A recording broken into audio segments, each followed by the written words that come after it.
আমরা যারা কুয়েতে আছি তাদের জন্য এই জায়গাটা যে কত সুন্দর একটা জায়গা, কত অসাধারণ একটা দৃশ্য, সেটা যদি আপনি প্রবাসে না আসেন বা এরকম মরুভূমির দেশে না আসেন, কখনোই আপনি দূর থেকে অনুভব করতে পারবেন না।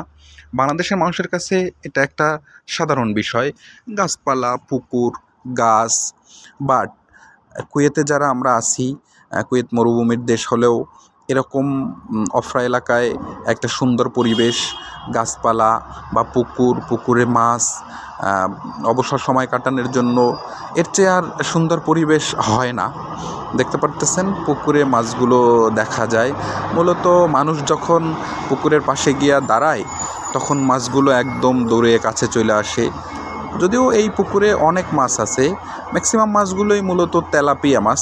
এছাড়া আরও অনেক প্রজাতির মাছ আছে, সেগুলো পানির গভীরে আছে। পাশে মূলত বেশিরভাগ তেলাপিয়াগুলোই আসে। দেখেন পুকুরের চারপাশে একদম ঘাস বা অনেক মাছ দেখা যাইতেছে। একটু খাবার দিলেই মাছগুলো দৌড়ে আসে, খাবার খায়। এটা অফরা এলাকার একটা পার্কের দৃশ্য, একদম বাংলাদেশের মতো।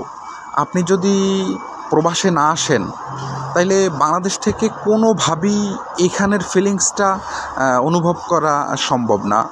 মরুভূমির দেশে এরকম গাছপালা, পুকুর, মাছ, সত্যি এটা অসাধারণ একটা দৃশ্য। যদিও আমরা যেখানে থাকি সেখান থেকে এই জায়গাটা প্রায় 100 কিলোমিটার দূর। এই পার্কটাতে মূলত ঢুকতে কোনো টাকা লাগে না। ভিতরে বিভিন্ন আইটেম ওয়াইজ ক্যান্টিন টাইপ আছে, যেমন কাবাব, ফিশ কাবাব, বিভিন্ন টাইপের খাবার আছে। মূলত ওইখান থেকেই তাদের আয় হয়। আর পার্কের আলাদা কোনো টিকিট নাই। পার্কের ভিতরে একটা ছোট্ট চিড়িয়াখানার মতো আছে এবং আরও অনেক বিশেষ দৃশ্য আছে। আমার পেজে এ ধরনের মরুভূমির দেশের অনেক ভিডিও আছে, আপনাদের যদি সময় হয় দেখবেন, দেখার অনুরোধ রইল। আর কুয়েতে যারা আছেন, যদি সময় হয় অবশ্যই একবার এখানে আসবেন।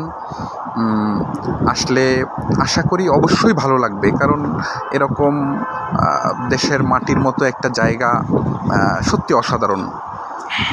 এখানে ছোট্ট ঘরগুলো দেখতে পারতেছেন, এই ঘরগুলোতে মূলত আপনি পার্সোনালি বসে সময় কাটাতে পারবেন। পাশে ক্যান্টিন আছে, আপনি অর্ডার করলে এখানে আপনাকে খাবার দেওয়া হবে।